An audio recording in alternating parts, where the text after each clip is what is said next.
mengenai perilaku organisasi, berarti kita sudah masuk ke pertemuan berapa nih? Ketiga atau keempat ya untuk hari ini? Ketiga, Bu. Ketiga ya, ketiga ya, oke. Karena kita mulainya 1 minggu lebih lama dibandingkan yang lainnya. Baik, sekarang pertemuan ketiga. Sebelumnya kita sudah bahas, atau mungkin saya sudah memberikan tugas mengenai itu lebih kepada perilaku individu ya teman-teman. Tapi di sini saya mau sebelum masa bahas tugasnya, saya ingin mempresentasikan dulu lah sharing sama teman-teman terkait perilaku organisasi dalam perspektif Islam. Nah di sini saya inginnya diskusi ya, karena kan kalian memang lulusan atau mungkin kalian prodinya ilmu ekonomi Islam, sehingga yang namanya hal seperti ini sudah terbiasa. Jadi kita lebih baik diskusi lah mengenai hal ini. Oke, sebentar, saya mau share screen dulu.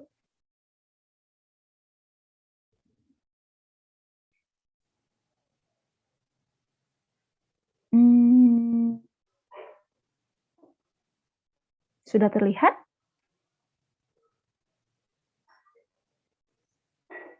Terlihatnya apa di sini? WhatsApp ya? Iya, WhatsApp. Oke, WhatsApp. Mau saya buka WhatsApp-nya? Enggak ya, kalau kayak gitu kita langsung aja.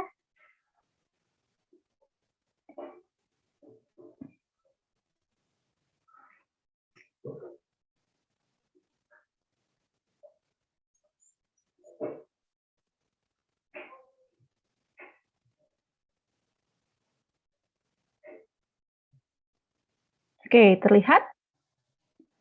Terlihat. Lihat ya. Biar saya ngelihat muka kalian nih. Oke, sebelumnya saya mau ngobrol dulu nih. Kebetulan kan kita alhamdulillah ya di FPB atau mungkin di UPI kita sudah mulai untuk melaksanakan perkuliahan tatap muka terbatas. Dan kalau nggak salah prodi kalian pun kebagian jadwalnya ya. Nggak tahu nih jadwalnya hari apa untuk prodi EKI. Atau mungkin angkatan kalian belum dapat kabar untuk tatap muka? Belum, Bu. Belum dapat info. Belum dapat info, oke. Berarti sama kalau gitu ya pahamnya ya. Karena memang di prodi saya juga di manajemen memang dikhususkan untuk merasakan kuliah di kelas. Kan kalian mah udah angkatan atas, sisanya udah setengah jalan ya, udah pernah datang ke kampus, udah pernah kuliah di kelas. Jadi kayaknya angkatan kalian tidak diprioritaskan. Jadi memang diprioritaskan untuk angkatan 2020 atau mungkin 2021. Dan setiap satu prodi itu jadwalnya cuma 1 hari. 1 hari pun tidak semua mata kuliah, hanya 1 mata kuliah. 1 hari 1 mata kuliah dan per mata kuliahnya pun hanya 10 orang. Dengan catatan prokes dan juga sudah vaksin 2 kali dibuktikan dengan sertifikat vaksin dan juga KTP-nya domisili Kota Bandung, KBB atau mungkin Cimahi. Gitu ya. Jadi nggak tahu nih, mungkin di EIKI ada tidak dari angkatan bawahnya atau mungkin kalian tahu ya, karena di prodi kami pun sudah mulai dan itu luar biasa ya, maksudnya sebagian itu jadi disebutnya kelasnya hybrid. Kelasnya hybrid. Jadi saya misalkan saya ngajar di kelas, depan-depan saya itu mahasiswa yang offline gitu ya. Kemudian di depan saya ada layar dan itulah saya bisa melihat mahasiswa yang daring atau mungkin online melalui Zoom. Mungkin kurang ada interaksi ya, karena mata saya pun tidak tertuju sama kalian, tapi tentunya sama di layar dan juga sama teman-teman yang offline, gitu ya. Tapi ya minimal ada angin segar ya buat teman-teman yang anak kuliahan nih, ternyata sudah mulai tatap muka, di universitas lain pun sudah mulai, di ITB pun sudah mulai, karena memang sudah dapat izinnya. Tapi tergantung teknisnya, tergantung dari setiap universitas dan setiap fakultas. Kalau di kita sih ya seperti tadi saya bilang 1 hari 1 mata kuliah 1 prodi dan 1 kelas pun hanya 10 orang. Gitu ya. Jadi wayahna di angkatan atas kayaknya nggak dapat kebagian ya, tapi mudah-mudahan untuk nanti wisudanya bisa kebagian wisudanya offline ya. Karena kelasnya pun sudah mulai gitu ya. Karena kita udah nggak bisa lagi seperti ini ya, minimal kita sudah mulai terbiasa dengan si COVID ini. Ya mudah-mudahan betul data dari pemerintah katanya data mengenai si COVID ini pun sudah mulai berangsur turun, gitu ya. Walaupun ditemukan varian baru, tapi kayaknya ini sudah hampir 2,5 tahun ya untuk si COVID ini dan mendekati 3 tahun. Alhamdulillah mendalik ya. Mudah-mudahan kita bisa terus survive lah dengan si COVID ini, gitu ya. Minimal kita sehat semuanya, gitu ya. Dan kalau ternyata ada teman-teman di sini yang penyintas, gitu ya, tetap jaga kesehatan juga lah buat yang lainnya. Gitu ya, karena dosen IK pun ada yang penyintas juga ya, pernah satu kegiatan bersama dan Tapi alhamdulillah mereka semua sudah sehat, dan kami pun dosen prodi ini banyak banget lah. Pokoknya waktu itu kita dosen waktu pas zaman awal-awal itu FPB itu bergantian gitu. Walaupun kita nggak pernah ketemu, sekarang di FPB termasuk salah satu fakultas yang jarang sekali ada dosennya. Kalau fakultas lain masih ada. Kalau di FEB itu rata-rata misalkan saya hari Selasa cuma saya doang yang datang. Atau di prodi lain satu orang. Jadi kosong sama sekali. Tapi ternyata ya mungkin sudah qadarullah ya. Ternyata kita mendapatkan rata-rata banyak yang kena COVID dalam waktu yang bersamaan. Asalnya prodi ini sekian, kemudian prodi itu ada, prodi ini ada, itu ada. Tapi memang pada kenyataannya kita tidak bertemu di kampus. Ya mungkin ada aktivitas lain. Ya, seperti itu. Di Eki ada yang penyintas, teman-teman? Mahasiswa? Alhamdulillah nggak ada ya? Ada, Bu. Ada. Oh, angkatan berapa? Saya sendiri. Oh, Aliza. Berapa lama gitu Aliza proses penyembuhannya? Proses penyembuhannya mah lama, Ibu, kayak hampir mau sebulan gitu. Sebulan Bahkan berarti kayak batuk-batuknya tuh masih ini. Masih lama gitu. masih ada ya. Long COVID ya. Long COVID ya. Jadi sampai negatif berarti ya hasil PCR-nya. Iya. Oke, baik. Ya, alhamdulillah sekarang udah sehat ya. Jaga kesehatan selalu. Oke, mungkin kalau menarik nih mengenai si COVID, kenapa sih kalau Aliza dia sampai 1,5 bulan, sedangkan kalau kata WHO sendiri hanya sampai 14 hari. Setelah 14 hari itu dinyatakan bahwa si virus itu akan mati. Kalau ternyata masih terdeteksi melalui PCR, itu katanya masih bangkainya, tapi tidak infeksius. Sudah tidak berbahaya dan sudah tidak menularkan. Cuman ya kita juga takut ya. Saya si COVID ini ternyata penyakitnya mungkin setelah sekarang karena sudah terbukti ada obatnya, bukan obatnya ya, istilah kita sudah tahu lah cara mengatasi seperti apa. Tapi ternyata memang itulah ngariweuhkeun penyakit ini, nggak bisa diantar. Ya Aliza kalau sendirian ya wayahna ke rumah sakit sendiri ya, dan Grab mau nganter. Nggak mau. Kayaknya kalau dikasih duit juga nggak mau. Dia resikonya tinggi ya wayahnya sendiri mau ngariweuhkeun, kita ngebantu nggak bisa, kita ngeliat juga dari jauh. Ya alhamdulillah kondisinya tidak terlalu, istilahnya masih terkendali ya. Bagi yang tidak terkendali, kemarin sempat banget yang namanya di rumah sakit penuh gitu ya, sampai suami dosen di FEB juga sampai ya meninggalnya pun tidak teratasi dengan baik karena memang kondisi waktu itu memang sangat tinggi. Pokoknya mengerikan lah kalau kita datang ke rumah sakit. Gitu ya, ngeri banget. Bahkan untuk kita keluar pun dari yang namanya ruang jenazah itu ngantrinya bisa sampai setengah hari. Saking banyaknya gitu ya. Ya mudah-mudahan sekarang si COVID sudah bisa terkendali teman-teman ya. Kalian juga sehat. Oke. Baik, mungkin sedikitlah intermezzonya atau mungkin kita bosan ngomongin COVID terus tapi wayahna kita bahas ya. Sekarang kita bahas yang lain ya, jangan bahas COVID lagi ya. Anggap saja kita sudah bisa berdamai dengan si COVID. Oke, baik teman-teman. Sekarang kita akan bahas mengenai yang namanya perilaku organisasi dalam perspektif Islam. Oke, di sini saya mau nanya dulu nih sama kalian. Menurut kalian kalau kita bicara perilaku organisasi dalam perspektif Islam, itu kita bicaranya seperti apa? Apakah sama dengan perspektif perilaku organisasi secara konvensional yang telah saya berikan pada pertemuan pertama, atau mungkin ada perbedaan? Oke, silakan.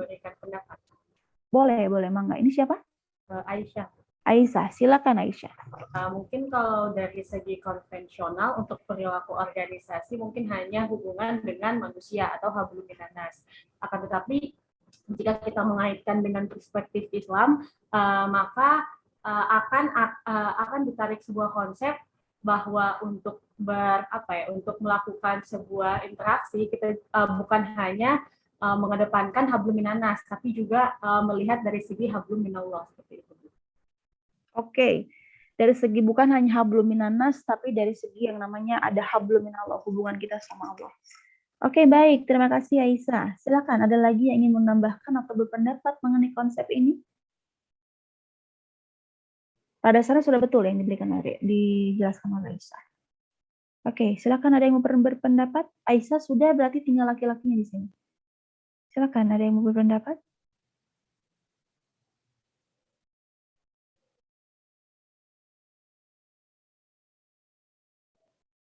Tidak? Oke, baik. Teman-teman, ada yang kemarin sempat magang di Bank Syariah Mandiri? Atau mungkin sekarang BSI ya? Sekarang sudah jadi Bank Syariah Indonesia ya? Oke. Ya sekarang sudah jadi Bank Syariah Indonesia karena sudah melebur Bank Syariah Indonesia di syariah yang ada di Indonesia menjadi satu, yaitu Bank Syariah Indonesia. Tapi di sini saya mau menjelaskan dulu. Dulu sebelum bergabung menjadi BSI, kita tahu bahwa ada yang namanya Bank Syariah Mandiri. Atau mungkin ya kita tahulah kalau orang syariah, mereka melihat bahwa yang namanya salah satu bank yang sudah mempraktekkan mengenai syariat Islam gitu ya dalam kegiatannya yaitu si Bank Syariah Mandiri. Walaupun mungkin yang pertama sekali itu untuk bank syariah itu adalah bank muamalat, gitu ya. Tapi bank muamalat itu pertama kali syariah di Indonesia. Tapi bank muamalat sendiri itu kalah bersaing dengan bank syariah mandiri. Karena apa? Karena bank muamalat sifatnya masih terbatas. Jadi nggak bisa diakses oleh semua pihak. Kemudian masyarakat kita pun masih belum terbiasa dengan yang namanya, atau mungkin masih bingung dengan konsep bank syariah. Sehingga sudah terbiasa dengan bank konvensional. Oleh karena itu, Bank Syariah Mandiri ini punya brand di awal, yaitu Mandiri. Sehingga untuk memberikan pelayanan lain seperti bank syariah, ini lebih mudah, teman-teman. Oke. Sebenarnya, apa sih yang membedakan antara bank syariah dan bank konvensional? Gitu ya.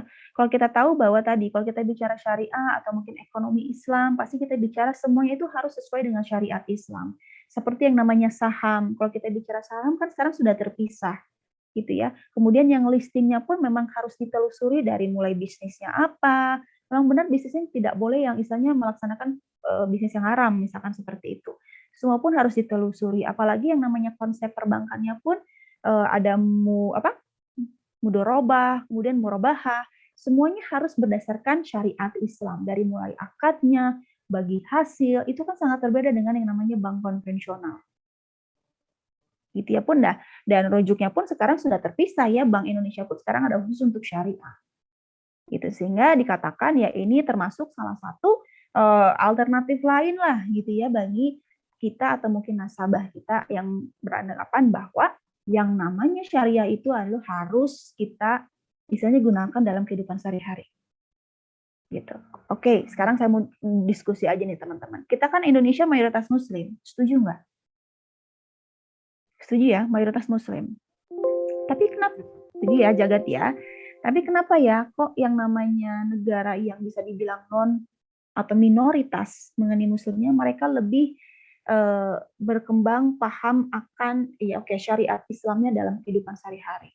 Contoh mungkin di Inggris sendiri, walaupun Muslimnya banyak di Inggris ya, tapi kan bukan mayoritas agamanya bukan mayoritas Islam. Tapi kenapa seperti universitasnya, kemudian banknya juga, mereka sudah banyak yang namanya menggunakan syariat Islam. Kenapa bisa seperti itu? Ada yang salah nggak dengan di kita?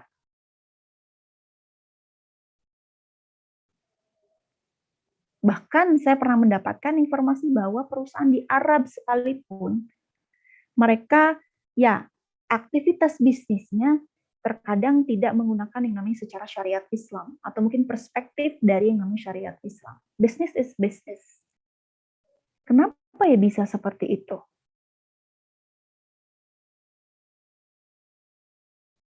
Kenapa nih? Atau mungkin apa yang kalian rasain deh? Sudah sesuai tidak semuanya? Kalau saya belum, saya rasa belum. Seperti yang namanya perbankan pun saya belum mengalihkan ke bank syariah. Gitu ya. Saham pun ya kadang main saham, kadang main kripto. Gitu ya. Nggak tahu nih pandangan kalian menurut kripto seperti apa? Kayaknya ya kadang seperti itu. Jadi walaupun masih ke dalam ragu, tapi masih saja yang istilahnya ternyata belum saya aplikasikan gitu. Nah, teman-teman, problemnya adalah seperti itu. Jadi Indonesia, kita tahu negara mayoritas Muslim, tapi kita nggak mau kalau setiap aktivitas kita di labeling namanya syariat Islam. Karena nanti dikatakan diskriminasi. Justru kan kita demokrasi. Gitu ya. Sehingga setiap apa yang kita lakukan, ini kita mengambil jalan tengah. Contoh hubungan dengan manusia, kita menggunakan apa? Hak asasi manusia. Kita tidak menggunakan yang namanya prinsip tadi, prinsip Islam, syariat Islam seperti apa? Mungkin yang muamalah atau mungkin akhlak, akidah. Ya, dengan kata lain, kita tidak mempraktekkan apa yang kita ketahui, khususnya kita orang Muslim, syariat Islam dalam kehidupan sehari-hari. Setuju tidak dengan seperti itu? Silakan, ini bebas untuk berdiskusi.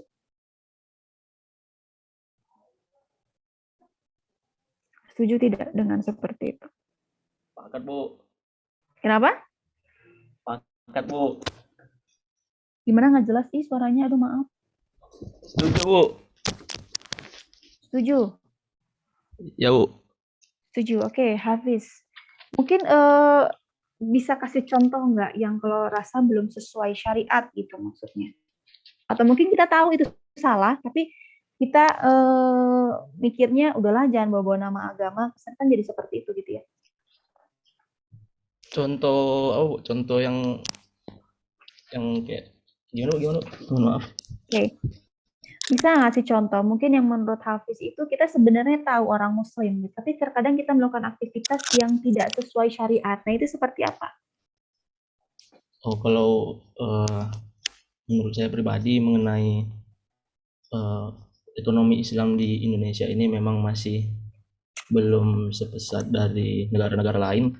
Juga walaupun Indonesia itu mayoritas orang Islam dengan presentasi 86%, akan tetapi tidak semuanya memiliki pemahaman yang benar gitu Bu mengenai Islam itu sendiri. Sedangkan bahkan dari mungkin beberapa ormas Islam saja masih suka bertengkar mengenai hal-hal yang tidak substansial gitu. Contohnya kayak doa kunut aja masih berantem gitu. Dan masih banyak mungkin orang-orang Islam yang tidak mengamalkan ajaran-ajaran Islam itu sendiri, dan juga mungkin ada faktor-faktor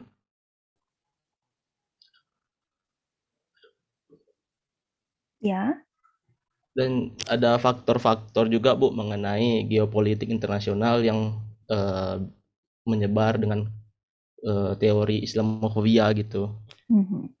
Jadi kalau kita di Indonesia ketika kita berbicara mengenai syariah tuh orang-orang pada alergi gitu ya pasti. betul. Wah ini radikal, wah ini negara Islam, wah ini gitu. Jadi karena suburnya Islamofobia berkembang di Indonesia ya mungkin kita menghadapi banyak tantangan gitu dalam penerapan konsep-konsep Islam di Indonesia. Betul. Ya, baik. Terima kasih Hafiz ya. Ya, betul ya. Jadi sebenarnya pada dasarnya kan kita seharusnya sudah terbiasa ya teman-teman dengan yang namanya nilai-nilai Islam. Karena kita kan Muslim sejak lahir. Bahkan kita tidak memilih, tapi kita langsung dinyatakan kita adalah Muslim. Dan kita meyakini sampai sekarang gitu ya. Coba nilai-nilai tersebut kita bawa dalam kehidupan sehari-hari. Contoh konteks mungkin hubungan dalam hal ini kita bicara mengenai bisnis. Saya nanya sama kalian, kalau kalian berbisnis, tujuan kalian apa? Dapat untung? Ya, Bu, kurang lebih. Dapat untung. Oke. Yalah, kalau nggak dapat untung ngapain katanya. Oke, yang lain. Tujuan bisnis kita apa? Tujuan kita berbisnis.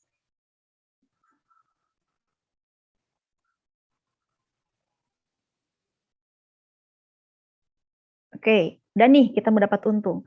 Terus bagaimana cara kita menjalankan bisnis tersebut?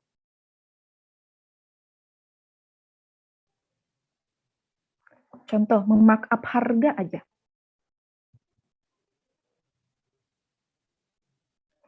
Memasarkan produk saja, atau mengiklankan produk. Atau mungkin aktivitas kita, misalkan hubungannya dengan para supplier, seperti itu. Sudah cukup adil tidak?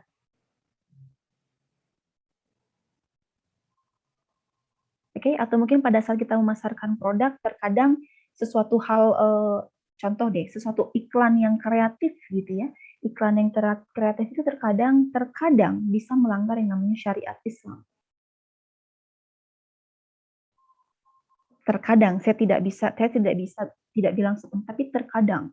Contohnya, terkadang kita memanipulasi yang namanya realita akan produk kita. Biar apa? Biar laku. Oke? Ya, atau mungkin kita sebutlah yang namanya bisnis terkadang kan perlu ada etika. Gitu ya. Etika yang mana yang kalian gunakan? Silakan, etika mana yang kalian gunakan? Kalau dalam namanya bisnis, kita pasti akan menggunakan yang namanya etika. Etika itu sumbernya dari mana? Dari nilai dan norma. Nilai siapa? Saya menggunakan nilai Islam. Sehingga etika yang saya pakai kebanyakan bersumber dari yang namanya syariat Islam. Seperti tadi, tidak berbohong dalam yang namanya memasarkan produk, ceritakan yang sebenarnya. Pada saat proses kita yang namanya berhubungan dengan supplier, kita pun sama-sama adil, gitu ya. Tidak ada pihak yang dirugikan hanya untuk mementingkan diri sendiri. Mungkin seperti itu. Tapi tadi balik lagi kata Hafiz, ternyata nggak gitu juga, Bu. Contohnya dalam bisnis, kita tahu bahwa yang namanya di bisnis terkadang bisnis is business dan bahkan kita melupakan yang namanya etika. Selama apa? Selama lingkungan memang menyatakan hal demikian. Gitu ya. Jadi kadang kalau yang namanya ngemasarin produk tuh bolehlah bohong-bohong dikit, Bu. Kalau nggak kita nggak akan laku. Sesuai nggak sih? Enggak. Nah, oleh karena itu, sebenarnya kenapa sih harus ada syariat Islam? Itu kita mengambil nilai-nilai yang dianut itu loh, normanya. Biar jadi apa? Biar jadi biar jadi dorongan, biar jadi arahan, biar jadi batasan kita dalam perilaku. Sama seperti kalau kita yang namanya akreditasi, teman-teman. Iya, ini mau akreditasi AKAS ya, internasional ya. Yang namanya pada dasarnya kan akreditasi ini ingin membuat standar mutu yang general, di mana untuk orang asing, di mana kalau AKAS di Jerman, berarti ya di Jerman standarnya itu harus seperti apa? Kalau tidak ada AKAS, nggak gorolong terus, sama seperti yang namanya Islam. Kita kan punya nilainya. Ya ini kita gunakan biar kita tidak nggak gorolong terus ke hal yang tidak seharusnya. Karena kalau tidak pakai nilai itu, saya katakan ya, etika pada dasarnya menggunakan nilai dan norma. Norma siapa? Di Indonesia mayoritasnya Muslim, tanpa kita sadari bahwa kita menggunakan nilai norma agama Islam. Kayaknya kalau nilai yang baik dan buruk itu mau agama Islam atau selain Islam sama ya? Sama ya? Sama. Ya makanya tidak mau di-labeling kalau di kita. Padahal pada dasarnya kita sama menggunakan itu. Tanpa kita sadari. Tanpa kita mau melabel hal tersebut. Gitu. Jadi inti dari yang namanya kita bicara yang namanya nilai Islam pada dasarnya kita ingin kita ingin menjadikan sebuah panduan etik buat kita, baik atau salah, benar atau salah, baik atau buruk. Oke, baik atau salah, benar atau salah, baik atau buruk. Nah, standarnya itu dari siapa? Dari syariat Islam. Tapi karena kalau kita bicara yang namanya nilai dan norma, itu mah sifatnya normatif yang seharusnya. Seperti kita tahu orang Islam itu harus sholat, tapi kan tergantung orangnya, ada yang sholat, ada yang enggak. Karena kan sifatnya itu normatif yang seharusnya. Hubungannya bukan sama di kita di sini, tapi mungkin sama Allah. Sehingga itu tidak akan terlihat. Oleh karena itu, di kita pakai apa? Hukum. Ya, pakai hukum. Kalau memang kita sudah syariat Islam, hukumnya pun berdasarkan hukum Islam. Di kita belum. Mayoritas Muslim, tapi belum ke situ. Mungkin di Aceh yang sudah ya. Mungkin di Aceh yang sudah menerapkannya itu. Ya, kayak gitu teman-teman. Jadi intinya, kenapa sih kita harus mengambil yang namanya, atau mungkin ada perspektif Islam. Kita menggunakan yang namanya nilai, atau mungkin syariat Islam sebagai kode etik kita, sebagai istilahnya panduan etis kita lah. Biar apa? Goals-nya biar apa? Coba saya nanya, goals-nya biar apa? Karena kalau kita bicara goals-nya, antara konvensional dan Islam mungkin agak berbeda. Ruhnya yang berbeda. Oke, kita balik lagi deh gini. Kalau kita bicara Islam kan intinya gini teman-teman. Kalau kita bicara gini, Islam kan artinya selamat ya. Kalau kita mau selamat ya ikutin saja petunjuk. Gitu. Nah, keidentikan Islam itu dengan apa? Akhlak. Kita bisa melihat orang dari mana ya? Dari akhlaknya. Kita bisa melihat orangnya dari mana? Dari akhlaknya, bukan dari hartanya, bukan dari parasnya, tapi kita lihat dari akhlaknya. Gitu. Nah, itu sih sudah istilahnya apa ya? Kalau saya ada substansinya udah subjektif banget deh gitu melihat ke situ. Jadi kita lebih melihat orang itu secara personal. Kita nggak ngelihat orang itu berdasarkan stereotip kelompok, bukan. Tapi kita memang melihat secara personal akhlaknya. Akhlak orang kan pasti beda-beda ya. Jadi kita melihat akhlaknya. Nah, oleh karena itu, yang namanya kita mentransformasikan si nilai keislaman, kita itu melihat dari si akhlak individu yang dalam anggota tersebut. Tanpa hadirnya akhlak atau mungkin nilai dari setiap individu itu, tidak akan tercapai yang namanya tadi. Mungkin nggak capai atau mungkin nggak organisasi ini nggak ada gunanya, kesannya seperti tidak ada manfaatnya. Gitu. Oke, nah oleh karena itu, kalau kita bicara yang namanya akhlak, kita bicara dulu akhlak itu terkadang cirinya apa sih? Itu makan yang membedakan antara saya dengan orang lain. Gitu ya, itu yang istilahnya itu mah seperti karakter. Jadi tertanam sama jiwa kita lah, sama diri kita. Kemudian dapat dilakukan secara refleks, spontan. Jadi nggak bisa diakal-akalin, itu mah spontan. Sudah terbiasa seperti itu. Kemudian tidak bisa direkayasa. Keluar dengan begitu aja lah. Dan memang motivasinya apa? Motivasinya karena Allah.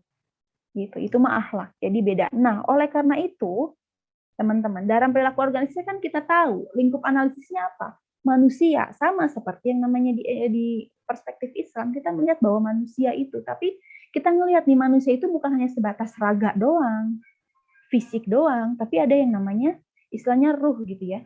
Makanya kan kalau ngasih makan bukan cuma ngasih makan sama fisik, tapi ngasih makan sama ruh juga. Nah, ini yang diambil perspektifnya itu nilai-nilai Islamnya. Bagaimana dengan perilaku warga dalam perspektif Islam? Ini gimana cara ngeininya ya? Oke. Terlihat? Oleh karena itu, baik. Oleh karena itu, penekanan perilaku organisasi ini, kalau dalam perspektif Islam ya, pada dasarnya kita mempunyai dua aspek. Yang pertama kita bicara perilaku, yaitu si individu juga. Kemudian kita bicara yang namanya output kinerja. Kita melihat indikator keberhasilannya, dilihat dari apa nilai spiritual. Spiritual siapa? Individu yang tertanam menjadi nilai spiritual organisasi. Nah, ini dikatakan sebagai perilaku organisasi perspektif Islam. Jadi kita membawa nilai-nilai keislaman atau mungkin syariat Islam ke dalam aktivitas kita dalam berorganisasi. Baik itu hubungannya dengan sesama individu, kelompok, atau mungkin hubungannya dengan yang namanya tujuan organisasi. Atau mungkin outputnya. Sehingga semua harus sesuai dengan prinsip-prinsip ajaran Islam.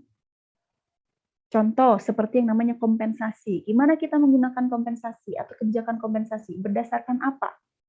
Kita menggunakan yang namanya konsep keadilan. Oke? Sama seperti etika bisnis, ada kejujuran, ada keadilan. Kejujuran kita sebut sebagai transparansi.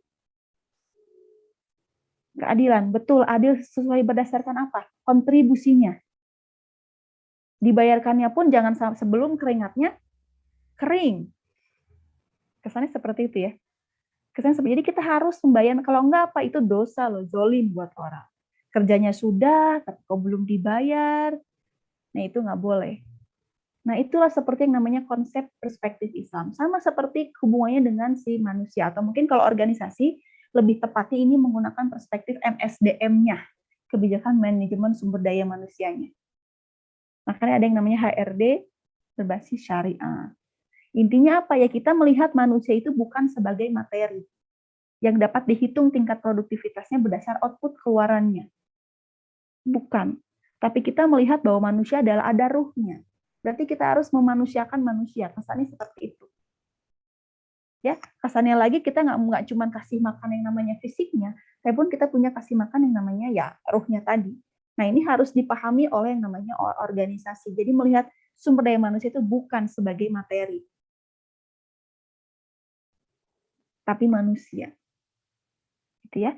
Nah, ini yang menariknya lagi, teman-teman, sebenarnya secara konvensional pun kebijakan MSDM sudah ada seperti itu. Contohnya kayak gini, dalam MSDM mereka melihat bahwa manusia itu pada dasarnya sekarang bukan input lagi dibilangnya.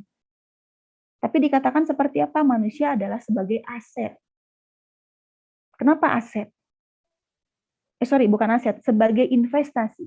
Kalau kita bicara investasi, berarti kan kita tidak bisa ambil untungnya sekarang, tapi nanti.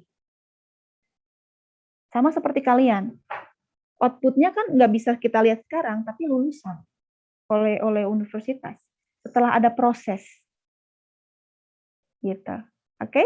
Nah, itu konsepnya sebenarnya. Jadi sebenarnya udah ada, cuman kadang kita tidak bisa melabelkan hal itu sebagai syariat Islam aja. Gitu. Karena tadi mungkin ya kita takut ya Hafiz ya, kalau kita seperti itu.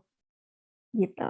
Oke, kemudian nah intinya gini teman-teman. Jadi inti dari perilaku organisasi kita menggunakan ini prinsip-prinsip ajaran Islam seperti dalam konteks individu, seperti dalam konteks yang namanya kebijakan MSDM atau mungkin dalam proses kepemimpinan atau mungkin dalam level struktur organisasi, kebijakan perusahaan. Gitu. Nah, oleh karena itu, nah intinya kalau kita bicara yang namanya perilaku organisasi perspektif Islam berarti kita menggunakan yang namanya ini pondasi dari ajaran Islam itu sendiri. Yang pertama kita bicara akidah. Ini mah sama seperti gini teman-teman, kayak kamu mau divaksin atau tidak? Ada yang pro, ada yang kontra. Ada yang mau, ada yang enggak. Kalau misalkan saya, ya saya ikhtiar katanya seperti itu. Tapi ada juga yang tidak mau. Kenapa tidak mau? Ini mah sudah tidak bisa. Misalkan mengandung, ya ada bagian part komposisi produknya katanya haram. Gitu. Atau mungkin buat perempuan nih, ada yang masalah KB sekalipun.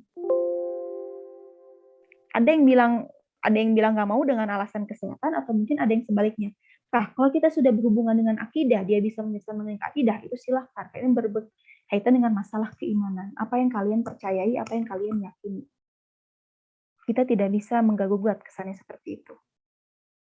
Kemudian berhubungan dengan apa? Nah, ibadah. Ibadah ini bukan hanya ritual ya, tapi kita bicara mengenai pada proses kita melakukan, ya oke lah, kita istilahnya berdoa sama Allah, gitu, melakukan ibadah-ibadah umat Islam harus seperti apa. Gitu. Kemudian nah bagaimana dengan muamalah? Kalau kita bicara muamalah tadi sudah disebutkan oleh Aisyah gitu, ini berhubungan dengan kita pun punya hubungan antar manusia. Kita harus selalu baik dengan yang namanya manusia. Gitu ya. Karena kita merasa bahwa ya kita hidup nggak sendiri ya. Kita hidup tidak sendiri, kita pun dalam koloni gitu ya. Kemudian kita pun harus saling bermanfaat satu sama lain, walaupun terkadang teman memanfaatkan kita, tapi ya tidak masalah karena memang keberadaan kita adalah untuk bermanfaat. Sehingga tidak akan ada perasaan, saya mah takut dimanfaatin, enggak. Karena kita merasa ada hubungan baik, berkaitan dengan hubungan antar manusia.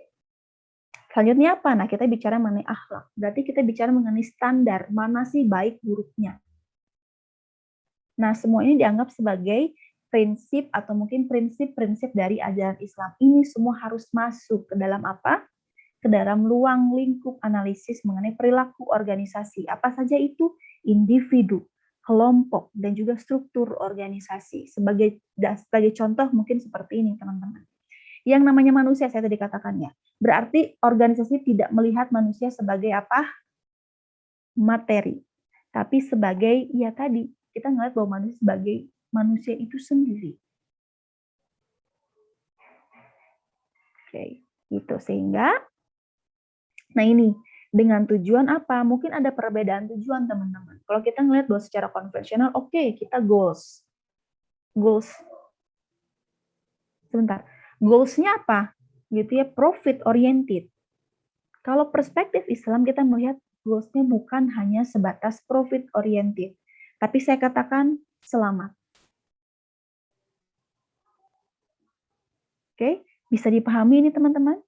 Goals-nya bukan profit, tapi selamat. Makanya saya nanya, saya sempat nanya, ada mahasiswa gitu sampai saya nanya, dia baru jawabnya, baru dia doang yang jawab seperti itu. Lo ngapain sih bisnis? Saya ingin dapat ridho Allah, Bu. Makanya saya bisnis. Kalau saya bisnis, saya bisa bantu orang lain. Kemudian ada lagi, yaitu berbisnis. Mungkin sekarang sudah mulai banyak ya, yang meyakini akan hal itu. Dia mulai berbisnis, kemudian entah ini masalah percaya atau tidak, teman-teman ya. Kemudian dia mau berbisnis dan dia ternyata punya hutang besar akan bisnisnya. Apa yang dia lakukan? Sedekah. Membayarkan hutang orang lain. Apa yang terjadi? Hutang dia pun lunas.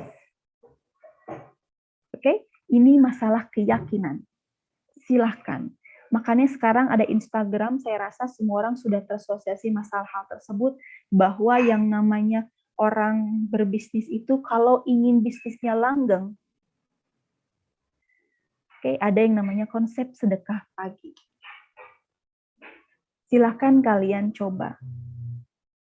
Insya Allah gitu ya. Istilahnya insya Allah dalam artian Allah selalu mencukupkan kita kalau kita rajin berbagi.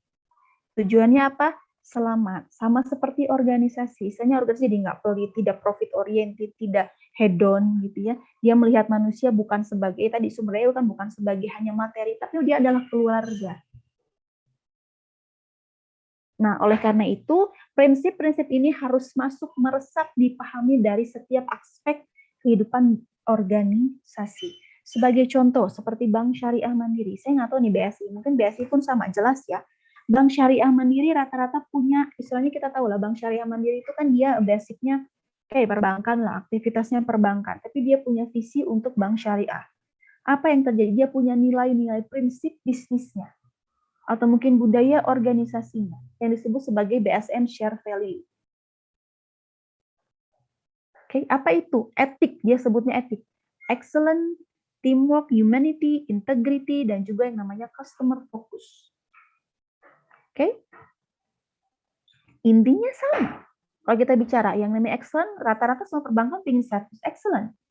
Kemudian bagaimana dengan humanity? Kalau kita bicara yang humanity, nah dia bicara yang namanya kepedulian. Sama siapa? Sama manusia dan juga lingkungan. Sama.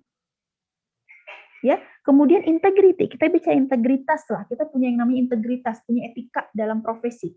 Saya rasa semua organisasi pun akan menyatakan hal yang sama. Kemudian dia punya yang namanya customer focus. Dia punya yang namanya ya customer focus kan untuk mendapatkan yang lingkungan excellent. Gitu ya. Lingkungan yang excellent, tapi ada nggak yang membedakan dengan bank konvensional lainnya? Prosesnya, aktivitas dia untuk mendapatkan service excellent, teamwork, humanity, integrity, customer focus, dia berdasarkan apa? Perspektif Islam, contohnya untuk apa? Selamat. Jadi not only focus on profitability.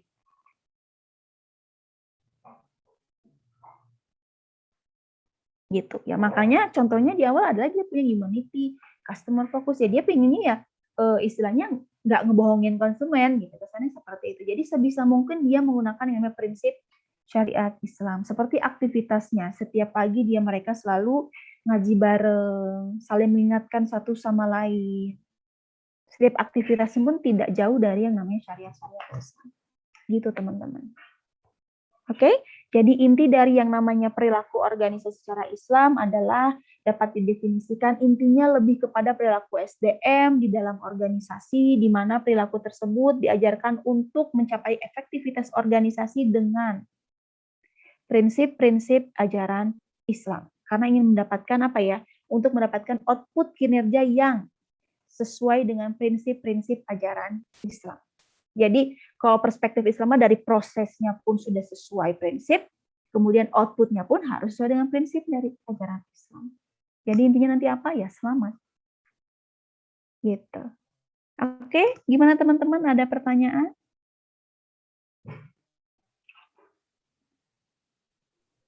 Sejauh ini belum, Bu. Belum? Jelas? Jadi kalian sudah bisa membedakan bagaimana sih prinsip organisasi mungkin ya secara konvensional yang kita tahu bukunya dari Robin, atau mungkin dari perspektif Islam itu seperti apa gitu ya. Mungkin secara garis besar tidak akan terlihat perbedaannya, tapi pada saat kita mempraktekkan, kita lebih banyak menggunakan nilai yang mana. Gitu ya, karena intinya sama, untuk mendapatkan ya tadi output kinerja, perilakunya dulu harus diperbaiki. Perilaku siapa? Ya perilaku individunya, perilaku kelompoknya, karena kalau perilaku individu aja sudah tidak match, tidak sesuai, tidak kondusif, itu tidak akan mencapai perilaku kelompok yang kohesif. Nggak kompak. Gitu ya. Kalau udah nggak kompak, ya boro-boro kompak ya. Boro-boro capek yang namanya kinerja, kompak aja nggak bisa. Gitu. Nah, dengan adanya prinsip ajaran Islam, kita menggunakan hal itu dari setiap aktivitas. Misalkan ya bertanggung jawab. Pokoknya sesuai prinsip-prinsip dalam setiap aktivitas dalam organisasi. Gitu. Oke, gimana? Jelas teman-teman? Nah, mungkin lebih enaknya kalau misalkan nanti saya jelaskan lebih per analisis ya, karena seperti individu, konsep kepuasan kerja pun akan berbeda, gitu. Kita melihat dari berbagai macam perspektif. Gitu. Oke, gimana, jelas? Jelas, Bu. Oke. Nah, tadi sebagainya gini, inti dari yang BSM tadi ya, Bank Syariah Mandiri tadi. Sebenarnya kenapa sih Bank Syariah Mandiri ini fokusnya di mana ajaran Islamnya? Jadi gini teman-teman, dia kan menggunakan yang namanya etik tadi ya, budaya organisasinya adalah etik. Tapi poin utamanya adalah mereka ingin setiap aktivitas atau mungkin budaya organisasi ini merubah karakter dari si SDM-nya atau si karyawannya. Merubah seperti apa, menjadi seperti apa, menjadi sesuai yang punya syariat Islam tadi. Jadi integritasnya bukan karena ingin dilihat atasan, tapi memang tanggung jawab kita, gitu ya. Karena tanggung jawab kita, ya kalau kalian kita bilangnya profesional lah. Ya karena tanggung jawab kita ya, karena kita ingin ikhlas gitu ya dalam kerja. Seperti itu. Nah, inilah yang istilahnya budaya organisasi yang perspektif Islam bisa dikatakan cukup berhasil di Indonesia, yaitu si BSM ini. Nah, mungkin nggak tahu nih untuk si BSI seperti apa. Sama seperti pakaiannya juga, gitu ya. Kalau perbankan kan kita tahu ya, kalau perbankan tuh kayaknya cantik-cantik gitu ya. Terus oke lah secara tampilan good looking, tapi kan standar good looking antara kita dan mereka berbeda. Nah, ini yang diterapkan oleh yang namanya BSM itu bahwa yang good looking itu harus kayak gimana yang sesuai prinsip. Maka dari pakaiannya pun agak berbeda. Ya seperti itulah. Jadi standar-standar itu yang asal standar konvensional itu tidak dipakai, tapi sesuai syariat Islam saja. Sama seperti kalian ya, pagi-pagi biasanya kalau mulai kan harus murojaah dulu gitu ya, ngaji bareng dulu gitu ya. Itu kan sebenarnya ingin membangun karakter, pembiasaan. Nah, inti dari ajaran syariat Islam itu membangun karakter. Karena intinya apa? Manusia. Gitu. Oke, jadi jangan nanti kalau udah kerja lupa, jangan, karena itu pembiasaan. Gitu ya. Makanya kenapa ibu-ibu sekarang atau mungkin orang tua sekarang ingin menyekolahkan anaknya ke SDIT karena punya yang namanya values, pembiasaan yang tidak ada di sekolah konvensional.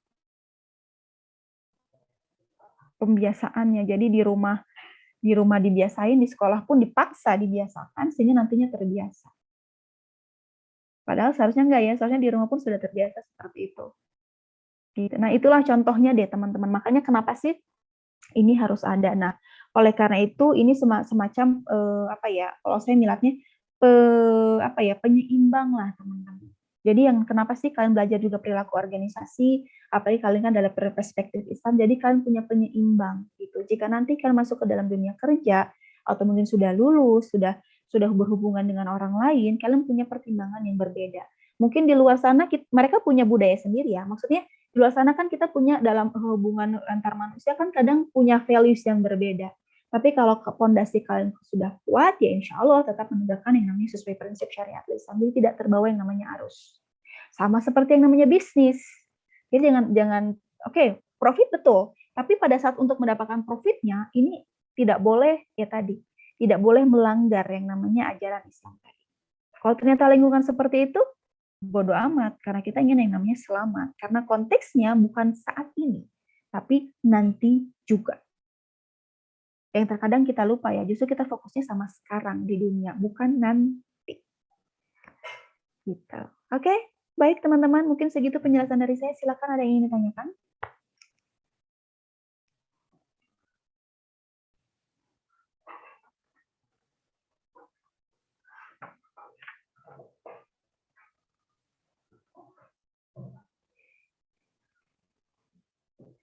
Ya.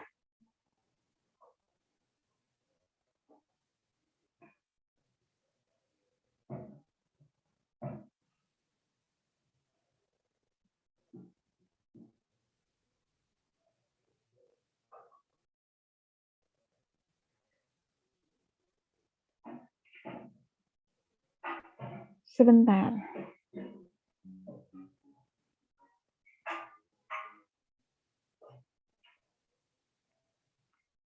Bentar, saya mau buka yang perilaku organisasi tugas kalian ya.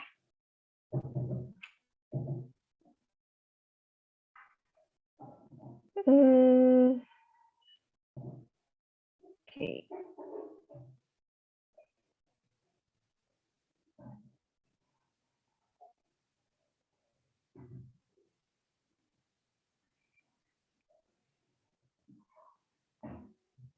Jagat. Jagat nih pertama kali nih ngumpulin tugasnya yang pertama. Jadi Jagat dapat poin lebih dari teman-teman yang lain. Oke? Siap. Nah, berarti sekarang tapi Jagat diberikan kesempatan untuk sharing nih sama teman-teman mengenai hasil tugasnya. Oke, silakan. Bagas. Jagat. Kok Bagas sih? Terlihat share screen-nya? Belum. Belum, Oke. Bu. Bentar ya. Terlihat? Terlihat, Bu. Oke. Oh, Bagas ngasihnya 2 bahasa Indonesia dan juga bahasa Inggris ya. Oke, biasakan ya teman-teman bahasa Inggris ya, walaupun texting nulis tapi biasakan karena itu kepake banget. Tapi saya yakin lah angkatan yang namanya generasi milenial dan zilenial kayak kalian mah sudah terbiasa ya yang namanya bahasa Inggris, tinggal praktek dibiasakan saja. Kalau dibilang so Inggris bodo amat gitu ya, karena mau tidak mau ternyata kita harus menerima bahwa orang yang bisa fluent in English itu ya punya good point lah gitu ya untuk nanti. Oke, silakan Bagas, monggo mau di-share ke teman-teman mengenai jawaban dari yang Bagas kerjakan.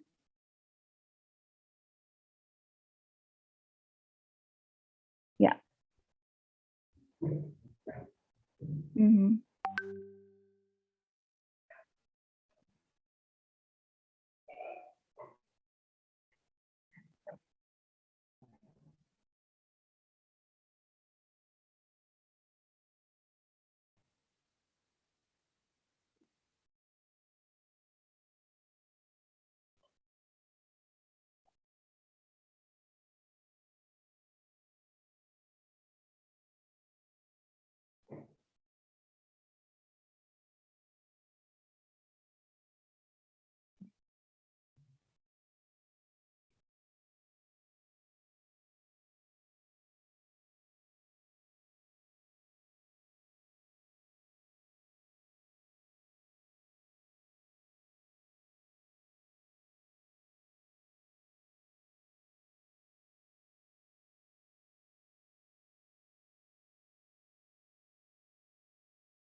Mhm.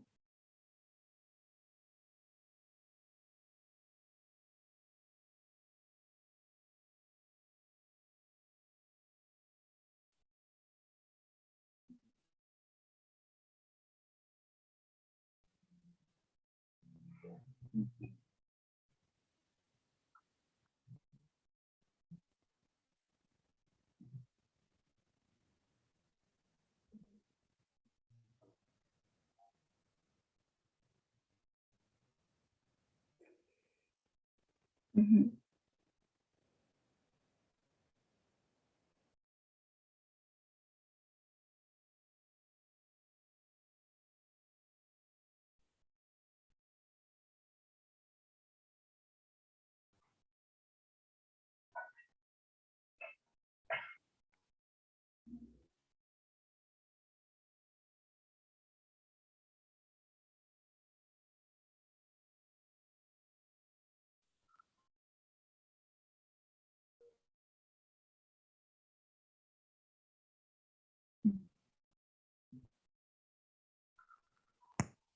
Oke.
Oke.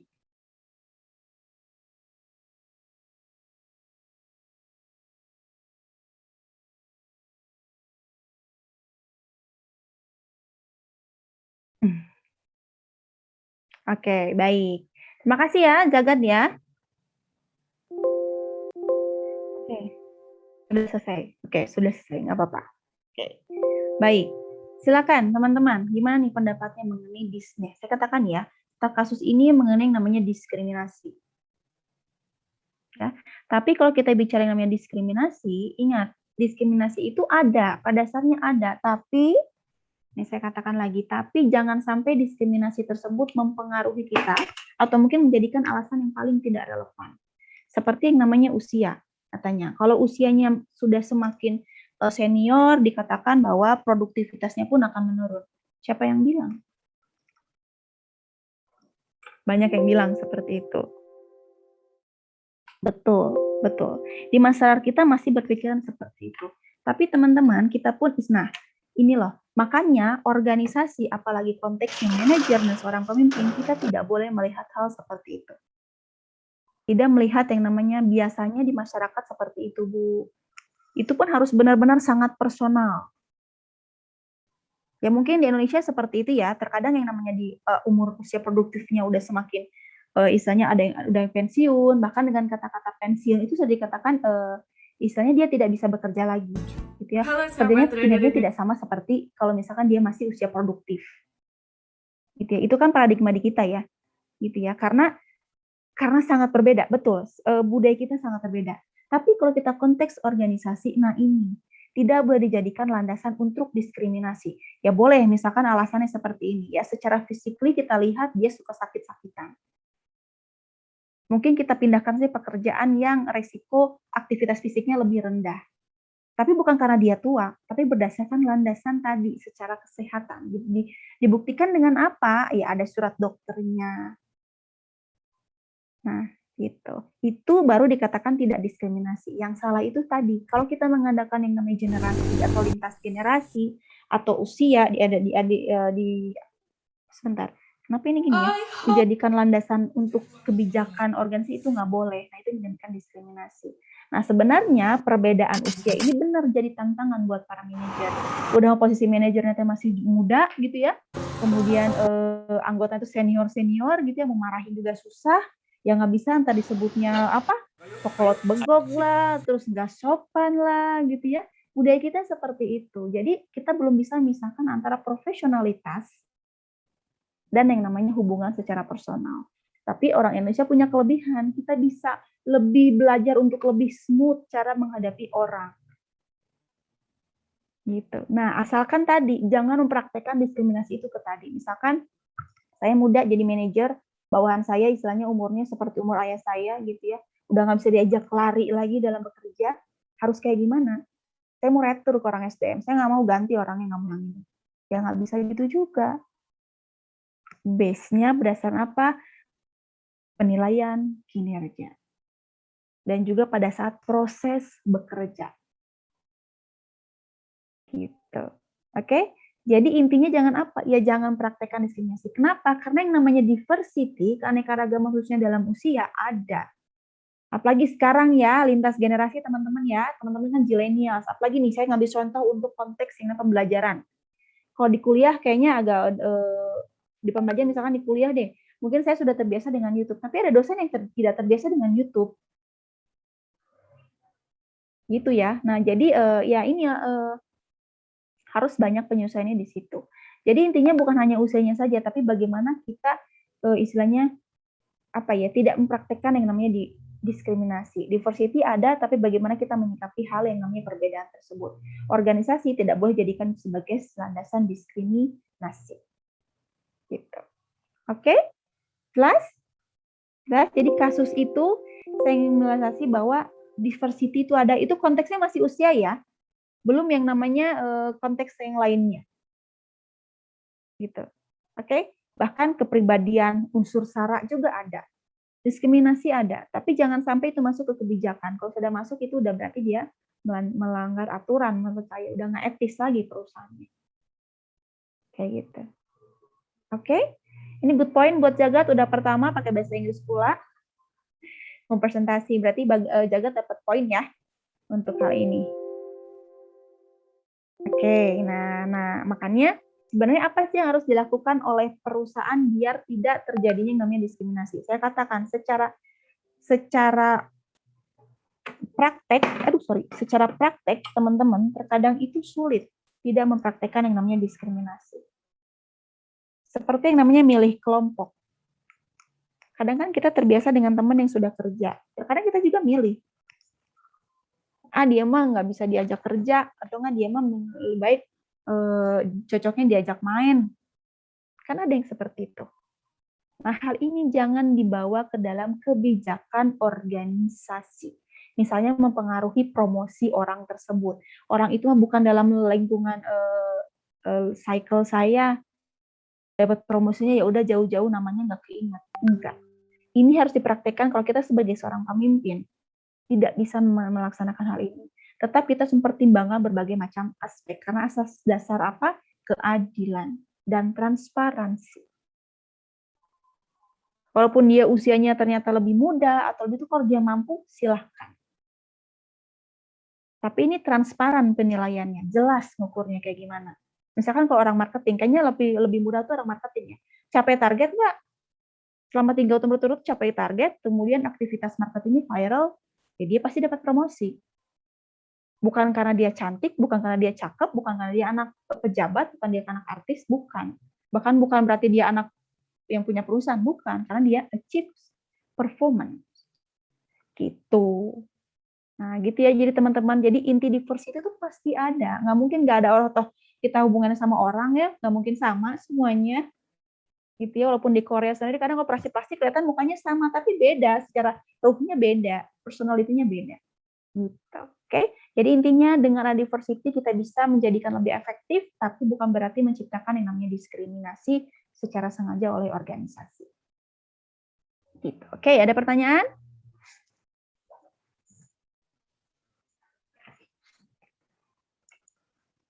Sudah cukup jelas teman-teman?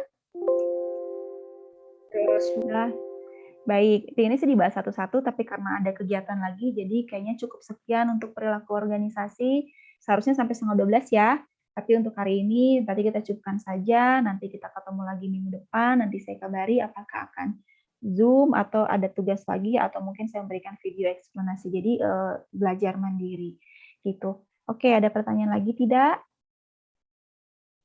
Tidak, Bu. Tidak ya. Kalau gitu saya anggap hadir dulu semuanya. Nanti saya akan koordinasikan. Kalau nggak salah kemarin itu ketua kelasnya siapa? Saya lupa, bener saya lupa. Japran, Bu. Siapa?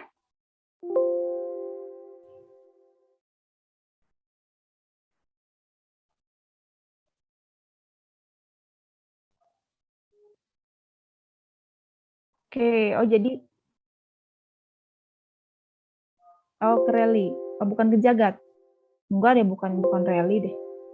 Jagat ya? Iya Bu, ke rally Bu kemarin kata Salman ke rally Revinda Bu. Oh, kayaknya habis sih, fix.